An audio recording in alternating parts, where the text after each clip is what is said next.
Across the Park podcast is proud to be sponsored by Globe Gas and Heating. For the best kitchen and bathroom renovations, boiler servicing and repair, and central and underfloor heating in the Northwest, head over to globecentralheating.com and quote Across the Park for a free quote.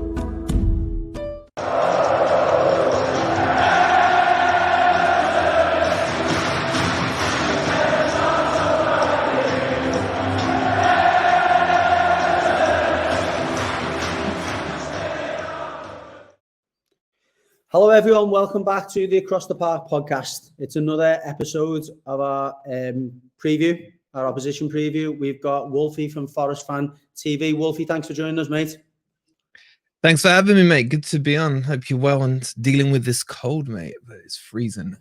I'm not too bad. I had a heat blast on about half an hour ago, so I'm not as cold as you. I'm trying my best to keep that balance between being comfortable and being skint.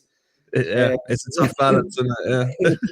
It is, it absolutely is, and it's probably similar to the club. Really, we're in a similar position, whether staying up or being skimp. But we'll get into that in a moment. But again, as I suggested before we came on, Wolfie, this particular episode is about yourselves. Everton fans will be tuning in to see or to hear what we can expect from Steve Cooper's Nottingham Forest team. Now, before we get into, I guess, the game at the weekend, just talk to me a little bit about the general feeling around the club. How are you feeling about the start you've made to the season? Is it meeting your expectations or otherwise? It's a roller coaster, mate. It's always a roller coaster when you're a Forest fan. It's like you see signs where you think, you know what, this could be a comfortable mid-table team. You see signs where you think, could we push towards Europe? And then you see signs of, if it wasn't for the teams that came up being so crap, would we be in a realistic relegation battle? It's one of those ones, mate. Honestly, it's week by week. My mood is up, my mood is down. It just depends on what's going on. But to answer the actual question, where do I feel Forest currently are? I'd say we're below par on where we should be. We've dropped a lot of points from winning positions. I think in total 11. I think only Burnley have dropped more points than us from winning positions. Wow. We are developing. Again, we've signed another 6 million players, as I keep getting memed and bantered on all the socials. But there are quality in those players. And the signings this summer have been a lot more thought about than they were maybe the previous summer, where we were looking to bolster out into a Premier League squad. So overall, I'll be straight with you. I always am. I'm not that happy with where we are. I think we're 6, maybe even 7 points behind where we should be. But it's all a process, isn't it? Absolutely, yeah, absolutely. And again, I think I'm probably representative of a lot of the neutral fans out there who probably looked at Forest last year and thought maybe there's a bit of a scattergun approach to recruitment here. Yeah. I think you're spot on, and I think Coops said that himself, that they needed numbers more than anything else last year. You got those numbers in, and I think you probably had the opportunity this summer to be a little bit more careful in your approach. I think signings like Anthony Elanga will be very good long-term signings. He's an exciting player, but I think there's a lot more to come from players like him. And, Steve Cooper's got a track record of developing young players, and I think you will get, some fairly decent value out of those signings like that. What's the, you said you feel it's been slightly under par, and you've referenced the dropping points from winning positions. Where does the frustration lie with those results? Is it the players? Is it the manager? Is it a little bit of both? Is it just the project? For me, it's more so, personally, I think it's the manager. I'm pretty sure 95% of the fan base will disagree with me, but everyone's entitled to their opinion. I just think that his tactics and his setup are too negative in terms of in-game management. I'll give you the example of Brighton last week. We go 1-0 up after 3 minutes, and Brighton looked shaky. Rather than really go at them, try and get a second goal, we just dropped off them. We played deeper and deeper, and you felt eventually they were going to get a chance that was going to go into the net. Whereas I feel you score early, go for them, have a go at it. Absolutely. And they were depleted. They had a lot of injuries, Brighton did. And we've seen that time and time again this season. You go back to even Man United, they're rocky this year. We go 2-0 up against them in 4 minutes. or 5 minutes, whatever it was. And then you just felt that eventually they were going to work their way back in because we did exactly the same thing and dropped off. So it almost feels like, as weird as it sounds, I don't want Forest to score early anymore. It just, because I know what's going to come. There's going to be this negative approach to the game. And that's where my frustration lies, because I see the strength in the team. I mean, we've signed people like Sangare. You know, this is a player that Liverpool were after, Arsenal were linked to him last summer. You know, and Forest were able to get him, and for a good price.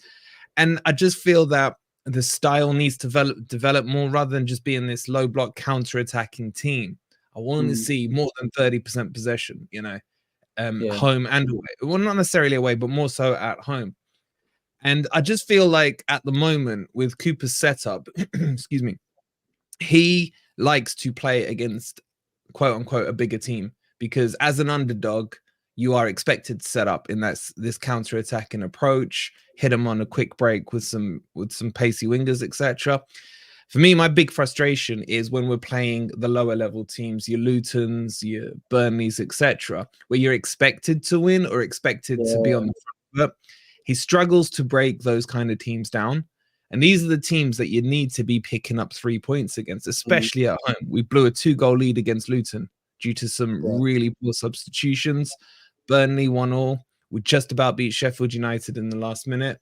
So yeah, I'm frustrated. A lot of people say to me, calm down. It's only our second year in the Premier League. But, you know, I remember the good old days as well, you know, and I know the Premier League isn't what it used to be, but as a fan, I feel I'm entitled to it.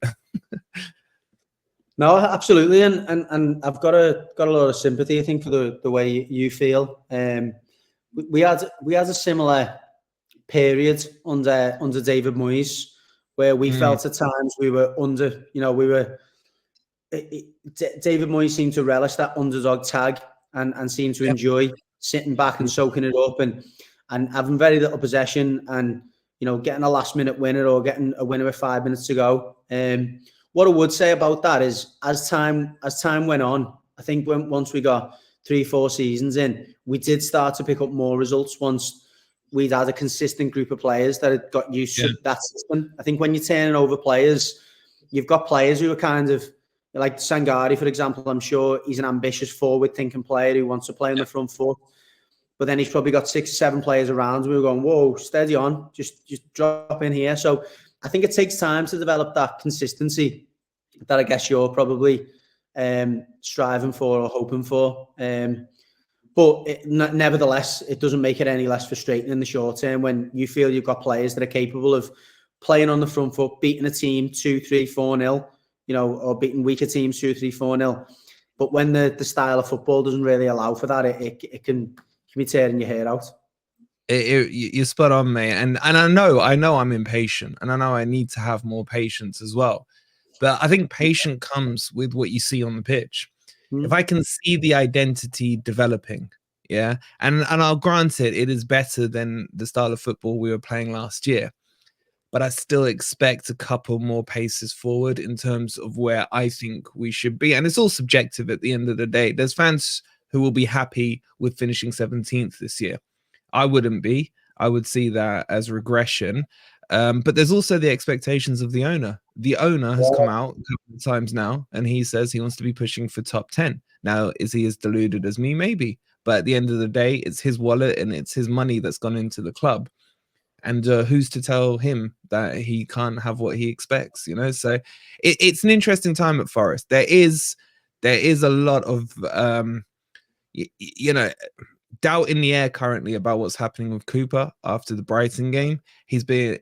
We've had an article come out saying that he's being backed by the owner currently. But football is a results-based business, as the old cliche goes. And who knows? Who knows what happens, you know, this evening, Saturday night, if the result doesn't go away or if it goes our way. That's part of what makes football interesting, mate, isn't it? It's so unpredictable. Yeah, absolutely. And I posed that question, I think, before we come on, is where do you think Steve Cooper's progress sits in the estimation of the owners? And you've almost answered that question there.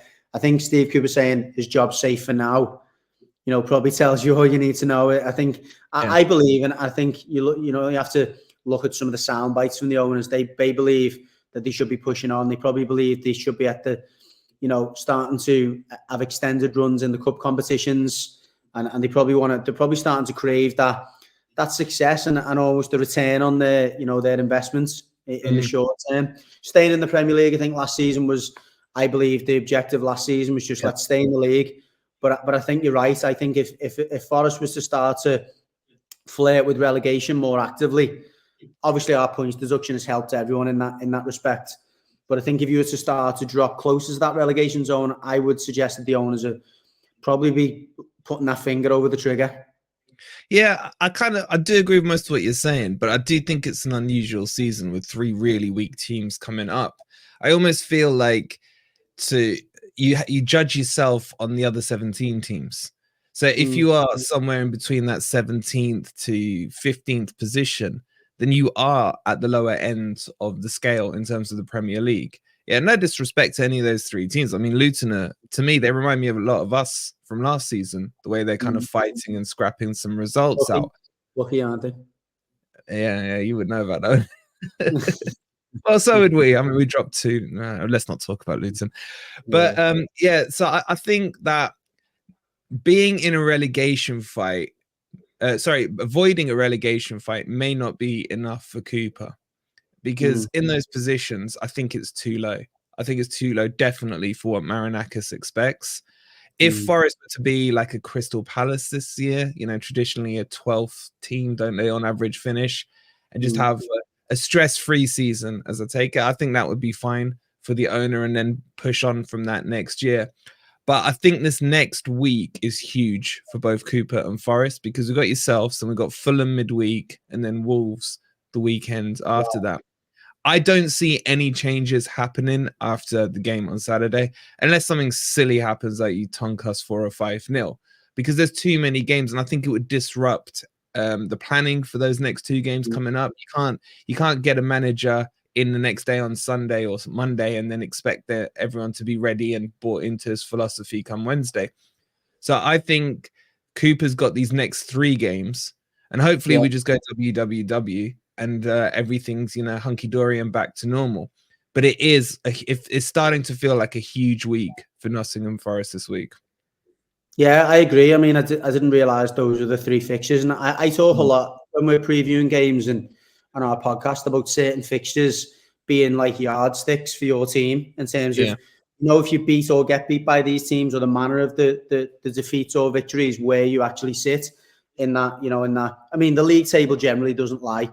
However, at this stage of the season, it might be somewhat not reflective of, the teams themselves. But I think those fixtures, for me, if you can take 2 wins out of those 3 or more, then you're probably looking at a season where you do sit above 14th and maybe do start to get close to that top half.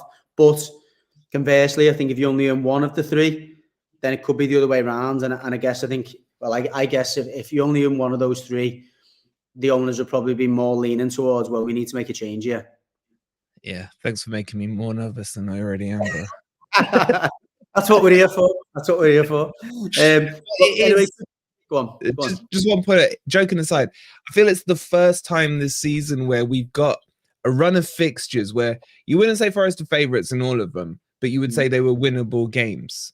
And this is why I think it's pivotal, because at home, we'll talk about obviously the game in a second, but we should have at least a chance of winning that. Fulham aren't having a great season now that they've lost their one-man team, Mitrovic. And Wolves, I mean, will probably get a penalty in the 93rd minute just to really annoy Gary O'Neill. So you never know. They're winnable games in this one. But it's a big week, mate.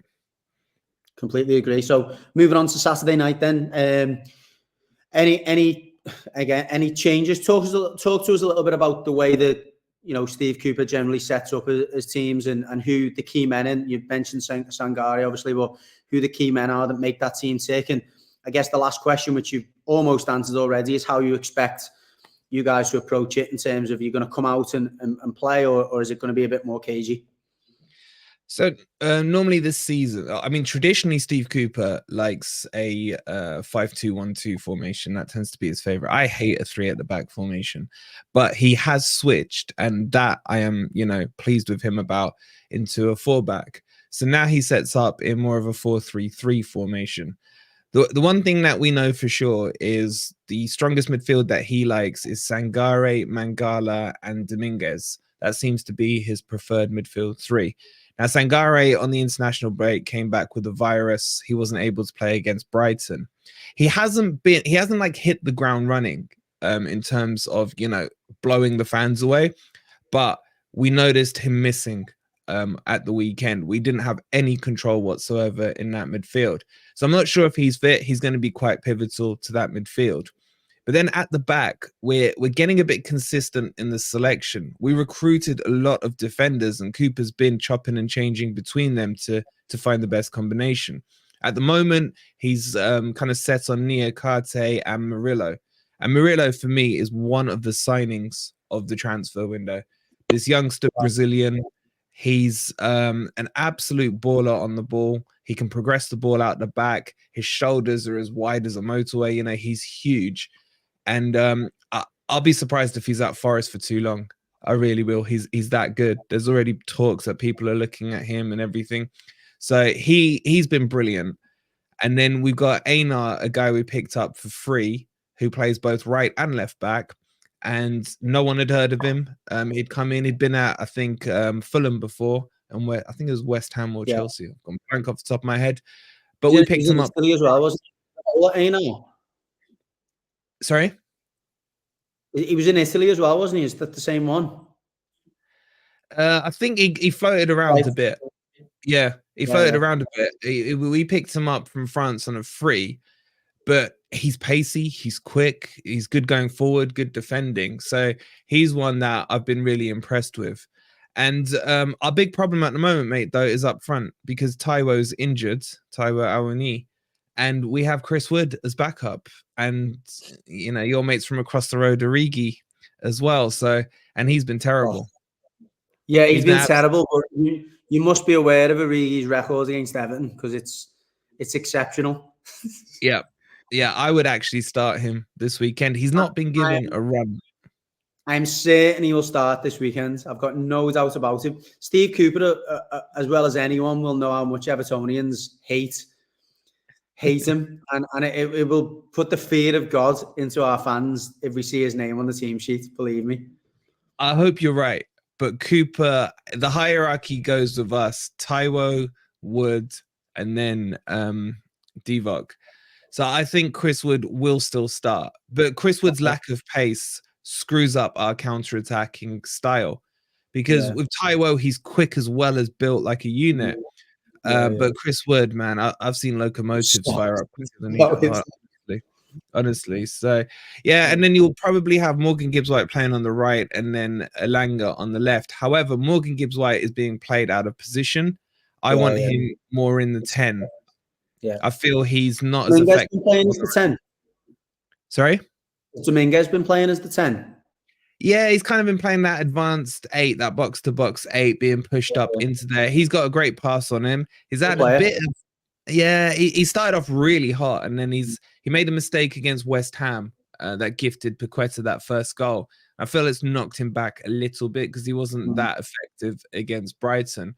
But I'd still expect him to start. And then obviously we got Danilo, who's trying to push into that team, but he'd probably be taking Dominguez's position because they're quite similar in their style. But yeah, and that's what I mean. Overall, when I talk about it, I think, you know what, we got a decent team. We're just missing when Taiwo's not in, we haven't got that firepower. So that's what worries me about the game this weekend is, can we get those goals if we get a counter attack, Yeah, that's fair enough. Yeah, you go through that side and there is some very talented players, and I can certainly understand. It reminds me a little bit of when we were previewing our away game at West Ham a few weeks ago. The West Ham fans had the same kind of criticisms of, you've got the likes of Paqueta and whatever. They're just not really getting much out of those attacking players, and they're being asked to tuck in and sit back, and it's very cagey. It's very, very, very conservative in the approach. And when you talk about some of the, the Morgan Gibbs-White, again, who's being put out wide when you want him in the number 10, there's a lot of impact they could be having, isn't it, going the other way? And they're probably spending most of the time just blocking passes and blocking lines. I think that's a great comparison. Forest and West Ham, sorry, play styles are very similar. Very similar. You could probably argue they've got slightly more talent in certain positions than Forest do, but when you look at it kind of in a comparison, it's not a bad one to have at all. The play styles are very similar between Moyes and Cooper, in my opinion. Yeah, and you've got like they play Antonio the same way you play Taiwo as well, like kind of running the channels, stretching the opposition. Yeah, bullying them a bit. Yeah. I mean, I would take the same results as we got at West Ham. I bet you would. But yeah, it's interesting tactically because again, we very much done a job on West Ham in the way they approached the game. They were kind of wanting to bring us onto them, and we didn't really play ball with them. But it was probably one of the easier games we've had away from home this season. West Ham didn't really lay a glove on us. And again, I'm hoping the same. But I've got a feeling and again, I don't know if it'll work in your favour or not, that Cooper will try and play on the front foot against us and try and get out and make a bit of a statement. But we will see. Just for reference, by the way, and so the Evertonians who are watching don't think I've lost the plot a little bit. I used to work with Steve Cooper in coaching days, so that's why I referred to him as Coops early on. I wasn't I wasn't taking a nickname from somewhere. Yeah. But yeah, no, I'm looking forward to the game. I think, and this is probably the next question I was going to ask you, and it's a question we commonly asked. We asked the Palace fan the other week. Where do you see Everton versus Forest? So again, you believe you should be 13, 14. Would you say going into this weekend, and certainly in general, you see yourselves as being a notch above Everton now, and it's a game really, and a team that you should be beating at home? Not really. If I'm being honest, I think Forest and Everton will end up within a place or two of each other. Who's above, who's below, I don't know. Obviously, you've had your 10 points taken off. I still don't see that as a major factor, if I'm being honest with you. I think that'll get reduced down to 6. And I still see you probably being somewhere near us. Because of that, maybe we'll finish a place or two above you. Had you taken that out, and it was a level playing field, I probably would see us finishing maybe a place ahead of Forest. I'm not sure. But I just think that in terms of, if you like, there's like mini leagues, isn't there, within the Premier League? And I think Everton are in there with Forest and a couple of other teams in that bracket.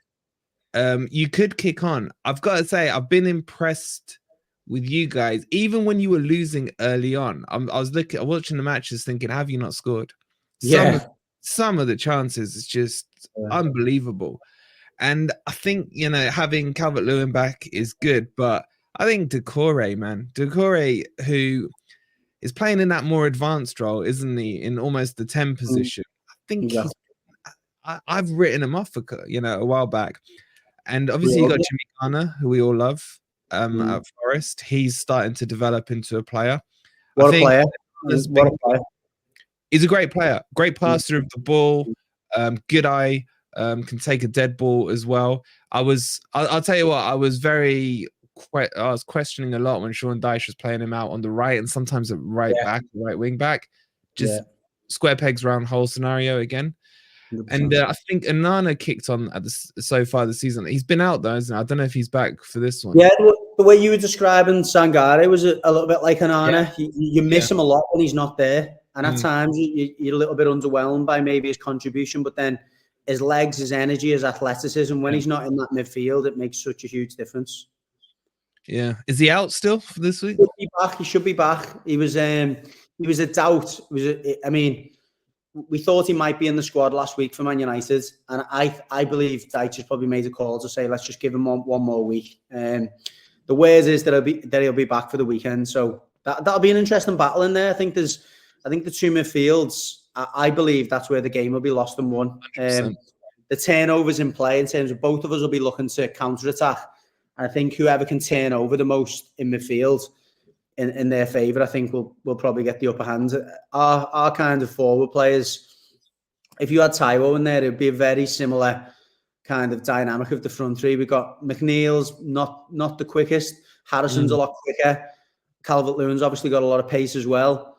But I think it's I think the two teams that if you're saying that you're not playing you're playing more of a back four, I think it'll be a very interesting, tactical battle between the two sides. And I believe in terms of starting 11, I think the quality is very, very similar out there as well. So yeah, I'm looking forward to it. I agree. I feel this one's one of the hardest ones to call for me so far this season. Not that my predictions have been any good, I'll tell you that off the bat, right? It just you could see all three scenarios happening. You could see a Forest win, you could see a draw, you could see Everton winning. It's a tough one to call. I think something that may work in your favour is that bloody Sean Dyche seems to be at every Forest match. At home. Even when Everton are playing, somehow he's still in those stands. He's got a season ticket. Or be there. Wasn't he? He was a Forest player, wasn't he, Dyche? Yeah, for a little bit. Yeah, back in the day. Yeah, I believe, and Liverpool fans believe he was a Liverpool fan, but I believe he was a Forest fan as well as player. That's what I'm told. He's obviously got the Forest boys around him as well. So it's so that does worry me a little. That does worry me a little that he's kind of, he knows how we play. He's seen enough of us to know. And then you look back at the two games last season, I think we should have beat you at Goodison if it wasn't for some stupid defending in the last minute or two. And then even at the City ground, I mean, Shelby gave away an atrocious penalty.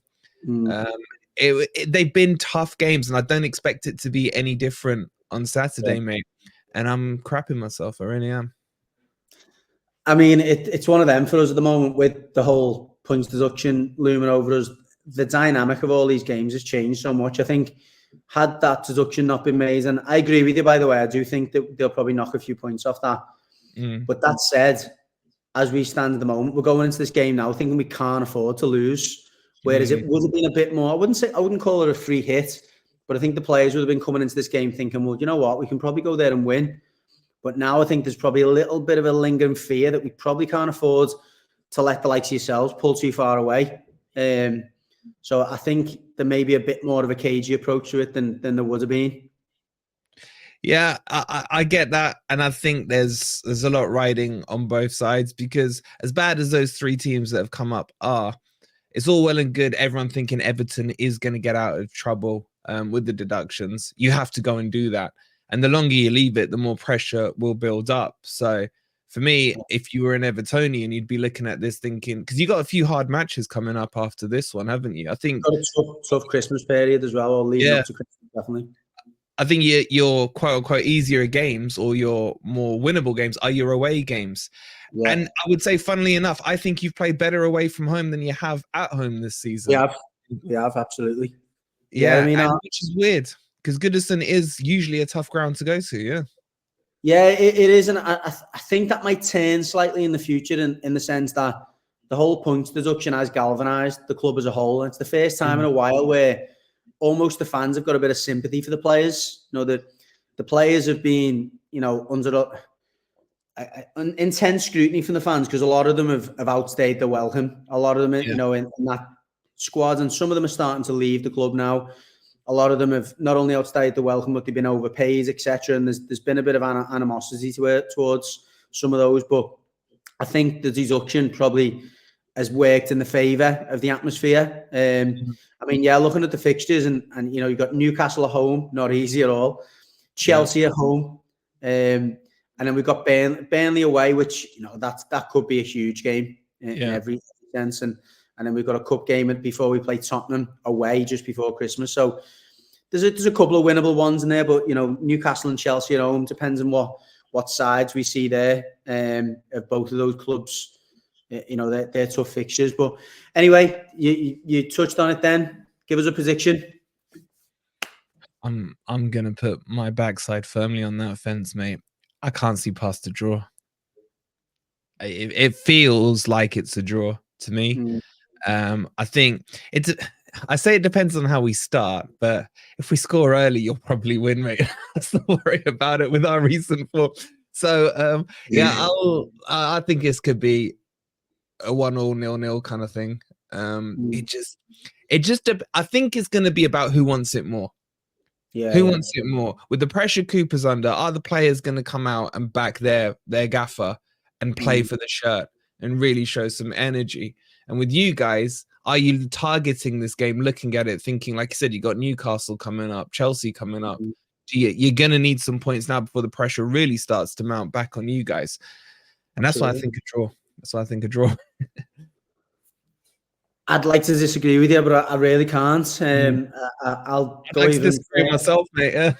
Yeah, I'll go even further to say I think it'll be a repeat of the fixture. Wasn't it last season or the season before? Was it last season? 2-2. 2-2. Yeah, I can see 2-2 again. We've had so many 2-2s under Sean Dyche away from home as well. It's remarkable.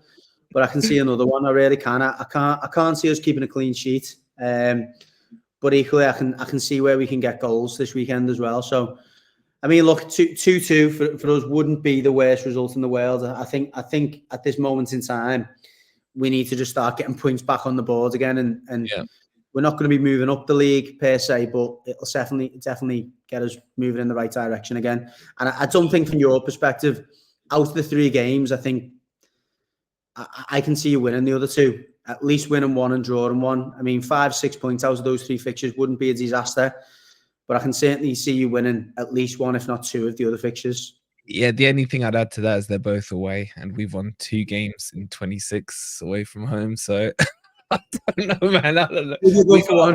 Maybe one win. Oh God! Oh, the life of a football fan. It's stressful. Absolutely, yeah, absolutely. But listen, Wolfie, really appreciate your time, mate. And again, best of luck for the season after Saturday. And again, hopefully we'll catch you for the home leg.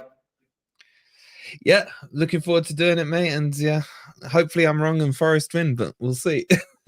Likewise, hopefully I'm wrong and Everton win. But enjoy your weekend nonetheless. You too, bro. See you later. Cheers.